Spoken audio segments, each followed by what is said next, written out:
You know, he coming behind his jab, he's throwing straight punches, he's going to the body, going it up and down. He just got to tighten up a little bit on his defense, but other than that, man, he good. He ready for Canelo.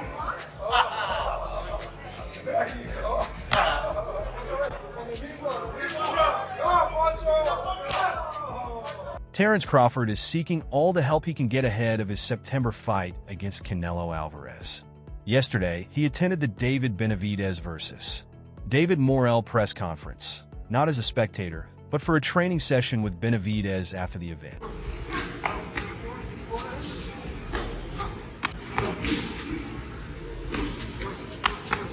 After receiving lessons from Floyd Mayweather last week, Terence Crawford has now turned to another fighter who has long been linked to a potential showdown with Canelo Alvarez.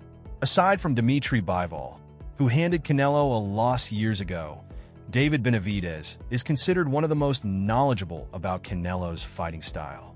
The Mexican monster has never lacked confidence in his ability to defeat Canelo if they ever meet in the ring. Look, with Benavidez, who do you take? I still got it at 50-50. Benavidez good. However, Canelo Alvarez has consistently turned him down. Now, Terence Crawford has sought out David Benavidez as he prepares for his fight against Canelo.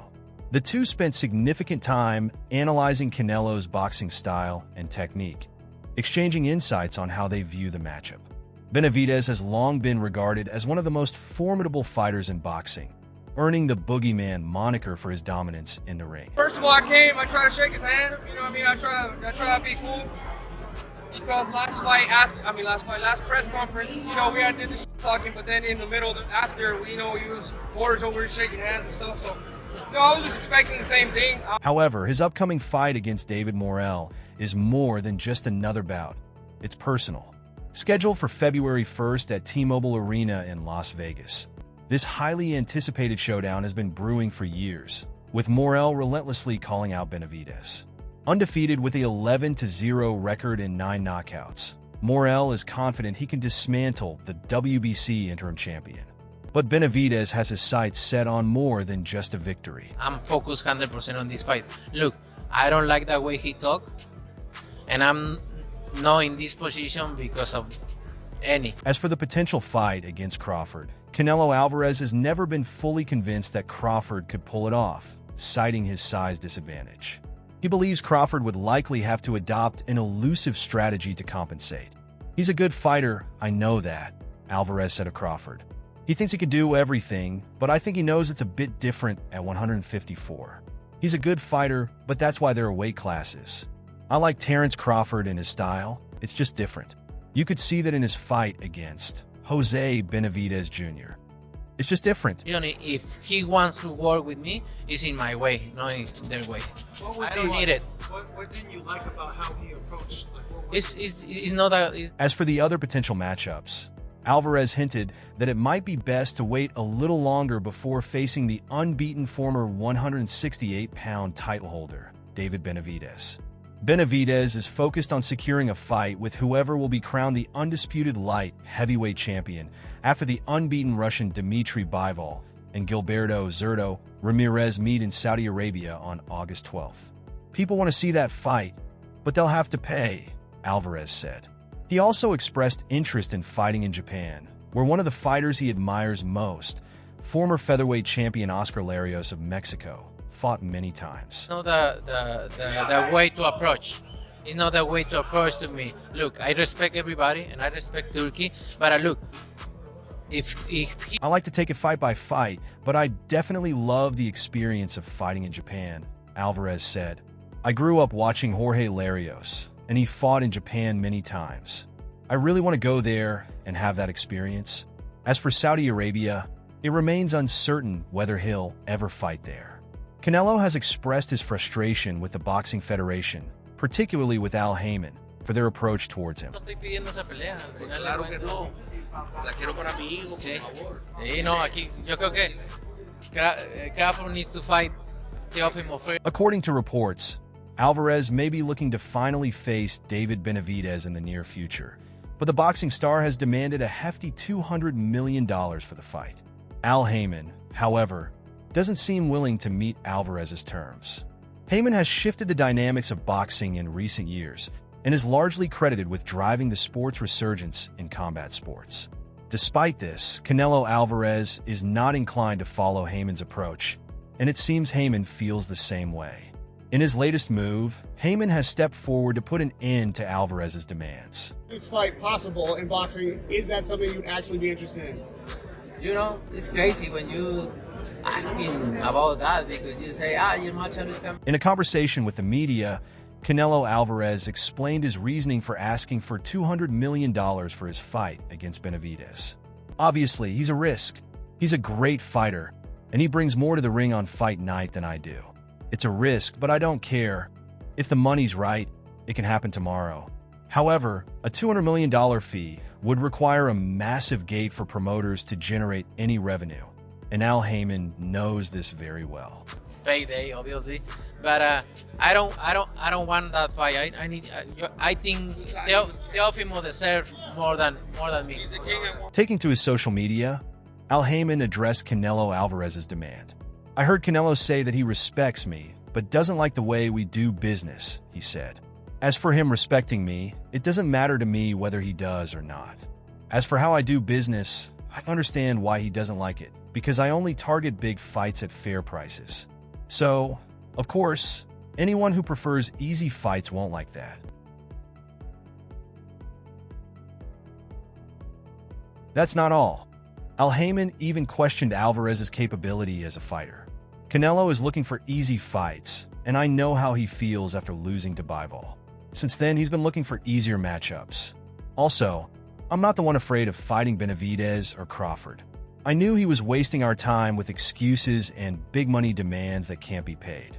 I'm continuing my path to make big fights that benefit the boxing world, while he's on his way to making easy show-only fights.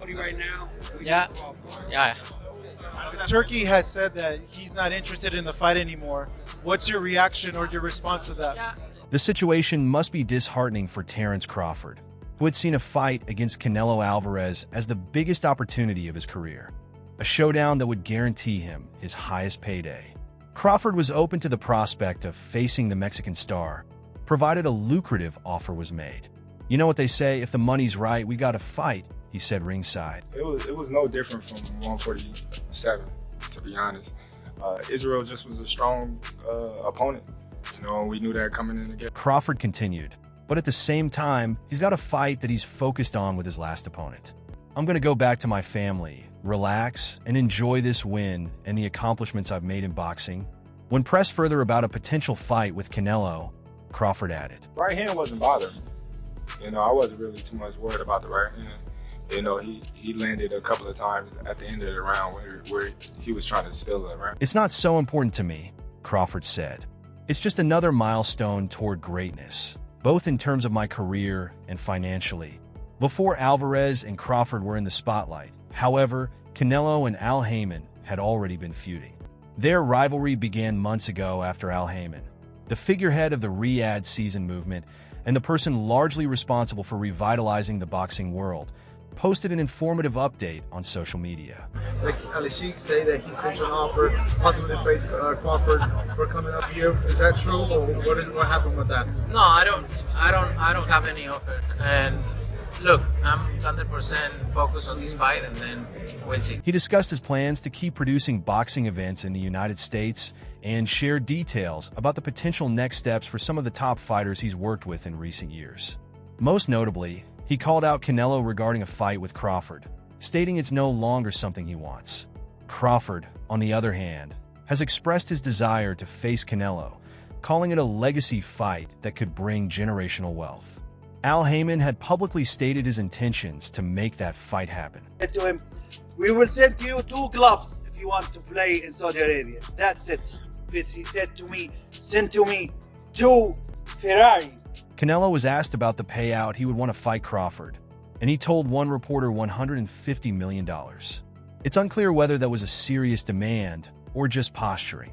It's also uncertain if that response led Al Heyman to abandon plans for a Canelo-Crawford showdown. In any case, the fight seemed dead at that point. However, those of us familiar with the boxing world know that death is a day-to-day concept, especially in fight negotiations. If both sides genuinely want the fight, it can and will happen eventually. Aside from Crawford, arguably the biggest fight for Canelo right now is against Benavidez, a volume-punching fighter who poses the biggest threat to the Mexican champion. Champion is up 168. Now just give me the fight that we all want to see. Who wants to see David Benavidez versus Canelo? That's what you guys want to see? Speaking to ESPN about a potential showdown with the undisputed super middleweight champion, Benavidez said the reason the fight isn't happening is simple. Canelo doesn't want it. The money is there, the anticipation from fans is there. It would be an amazing event, he said. Despite this, the 27-year-old will have to wait his turn for a shot at undisputed glory. Benavidez also shared his insight on Canelo Alvarez when discussing a potential fight with Munguia. He advised Munguia to throw combinations and then move to the outside to avoid getting hit back by Canelo. Benavidez believes he shouldn't fight Canelo on the inside, as that's where Canelo excels. When asked if he thinks David the Monster Benavidez could beat Canelo, he told the Sean Zid YouTube channel, "I think so. I don't think it's going to be an easy fight." Yeah, I think so. I don't think it's going to be an easy fight. Munguia, he's a strong fighter. He's a combination puncher. And if you see the fighters that give Canelo problems, it's combination puncher. He's a strong fighter, a combination puncher. And if you look at the fighters who give Canelo trouble, they're all combination punchers, Benavidez said. He also emphasized the importance of being cautious during the fight, particularly when it comes to avoiding punishment from Alvarez. The key is to keep his distance. He can't fight on the inside against Canelo, because that's where Canelo thrives. He loves throwing body shots, and he'll find you. So, he needs to keep his distance, punch in combinations, and get away. That's what Canelo thrives at. He loves throwing those body shots, and he will find it. So he has to keep his distance, punching combinations, and get out the way. If he doesn't have to be there, then don't be there. Don't receive unnecessary. Benavidez further explained that if he can avoid taking punches, it would certainly take a toll on Alvarez's performance. He also praised Canelo's sheer punching power. "If you don't have to be in there, don't be, and take unnecessary punishment," he said. "I've been watching Canelo for a long time, and I've got a solid game plan for him. If he can execute it, it's going to be a tough fight. Canelo can crack too. You saw that when he fought John Ryder. His power punching will make it interesting. I don't think it's going to be as easy as people say. He's a tough fighter, and while he does get hit a lot, sometimes in boxing, it's inevitable. You're going to get hit." He is able to do that, and it's going to be a tough fight. Because Munguia can crack too. Munguia can crack. You can see that when he fought John Ryder. He's power punch. He can crack. So it's going to be interesting. I don't think it's going to be easy, like how people say it is. Munguia is a tough fighter. It's Mexican blood. He's a warrior. So it's going to be a good fight. Interestingly, David Benavidez seems to have accepted the reality of not securing a showdown with Canelo Alvarez and has embraced the upcoming fight between Alvarez and Jamie Munguia. Despite his persistent efforts to be recognized as a serious challenger to the Mexican champion, Canelo's stance on the matter has remained firm, to Benavidez's disadvantage. As a result, the Arizona native has shifted his focus toward new challenges in the light heavyweight division.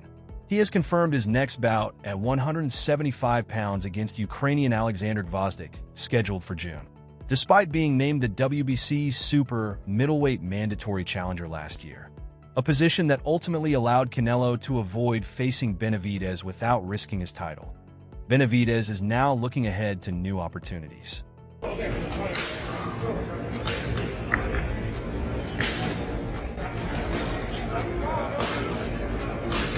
For Benavidez, who has struggled to secure a matchup with Canelo, the situation has pushed him to explore other opportunities.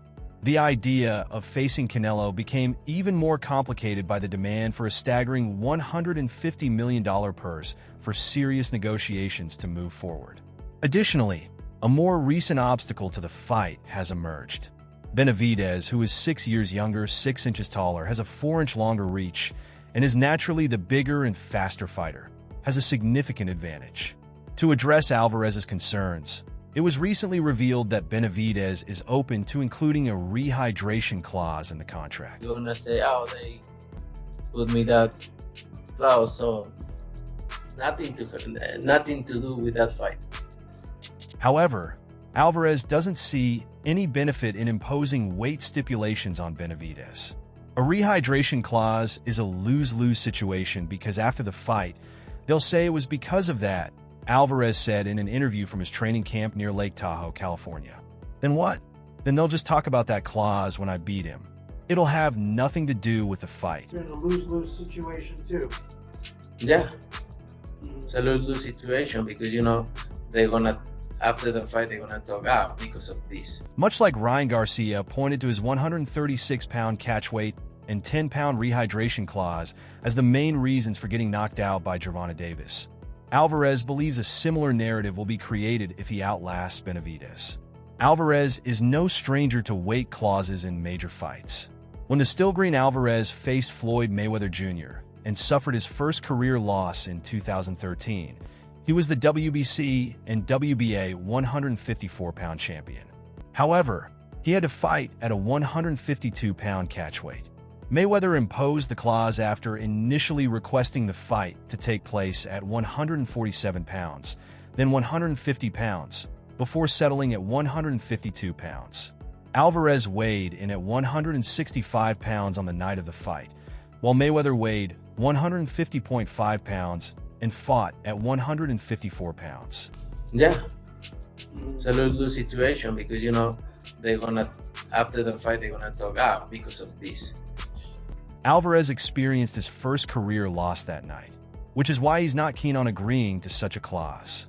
However, David Benavidez believes he knows why Canelo Alvarez is avoiding him. Last month, it was revealed that Benavidez would move up in weight to fight Alexander Gvozdyk for the interim 175-pound WBC title after failing to secure a fight with the 168-pound champion, Canelo. Speaking to the media at the Jamal Diaz press conference in Miami, Benavidez explained his decision to move up in weight. "I don't know what Canelo wants to do. I've been the #1 contender for 3 years, and he didn't want to give me the opportunity. I got tired of waiting. I want to give the fans the best fights. And if he doesn't want to fight me, I have to move up and look for other opportunities." I'm not scared of nobody. I've hurt everybody that's been in front of me, and Canelo's no different. And I will hurt him too, and I'll take all his belts. It's crazy that he asked for 150 million. Benavidez believes Canelo doesn't want to fight him because he knows he would lose. "I think he already knows what's going to happen when he fights me. I'm younger, stronger, faster, and he knows it very well. I think that's the reason he doesn't want to fight me." Despite being 6 years younger and the undisputed champion at 168 pounds, Benavidez has rarely spoken respectfully about his rival, suggesting that the pound-for-pound superstar might eventually break one of the unwritten rules of his career. The intrigue and war of words surrounding a potential Canelo versus Benavidez showdown began almost by accident. The WBC has ordered Canelo to fight you next if you win this. So if you do win, would you force the WBC to strip Canelo if he doesn't fight you? Canelo discussed the potential matchup between his conqueror, WBA light heavyweight champion Dimitri Bivol, and Gilberto Zurdo Ramirez. "If Zurdo wins the fight, I don't want to fight Mexicans. I represent Mexico," Alvarez told USA Today. "I think Zurdo has a chance to win, and I want him to win." Canelo made these comments in the lead-up to his trilogy fight against Gennady Golovkin. However, it turned out to be a moot point, as Bivol delivered a masterful performance in Abu Dhabi last November, defeating Ramirez by a wide unanimous decision. If I don't mean anything, maybe after he gets that money, he can buy himself a pair of balls. You know what I mean? Because at the end of the day, the people I'm getting frustrated, I just want to fight the best. I've earned my time. Benavidez seized upon Canelo's remarks, responding, "To be honest, I feel like I'm Mexican and Ecuadorian, but I was born in the US. I feel like he's just talking about his countrymen, people from Mexico," he told a news source. "I get a lot of criticism too. People saying I'm American, not Mexican. That comment Canelo made isn't for me. I'm not 100% Mexican. I'm Mexican and Ecuadorian, and I was born in the US. If he's not going to fight any more Mexicans, then what's going on? I hold the WBC interim belt. We have rankings for a reason, and I've earned my spot repeatedly. I've won 2 title eliminators. It's not my fault that these guys don't want to fight me. I don't want to keep talking and talking because we all look like idiots. The walls are closing in for these fighters." Vicious champion for a long, long time, and you know I've won my shots. You know I've earned my respect. Now the only thing that's keeping me from being champion is Canelo. You know, he doesn't. Although Benavidez also mentioned names like Jermall Charlo, David Morrell, and Caleb Plant in his remarks, it certainly caught Canelo's attention. I don't know. Anything can happen, Canelo said when asked about a potential Benavidez fight after dominating Golovkin. When I say I don't want to fight Mexicans, it's because I represent Mexico. That's why. But I don't care. I'll fight anybody. My entire life, I'll fight anybody. I don't want to fight Mexican is because I represent Mexico. And that's why. But I don't care. I fight anybody. And I fight all my entire life, anybody. What do you think? When Canelo began his career, he fought a series of fellow Mexicans. But it's true that since reaching the world stage, he's fought fewer compatriots. What do you think about David Benavidez training Terence Crawford for his upcoming fight against Canelo? Do you think this could distract Crawford from his fight with David Morrell? Share your thoughts on both matchups, Crawford versus Canelo and Benavidez versus Morrell, in the comments section below. That's all for now.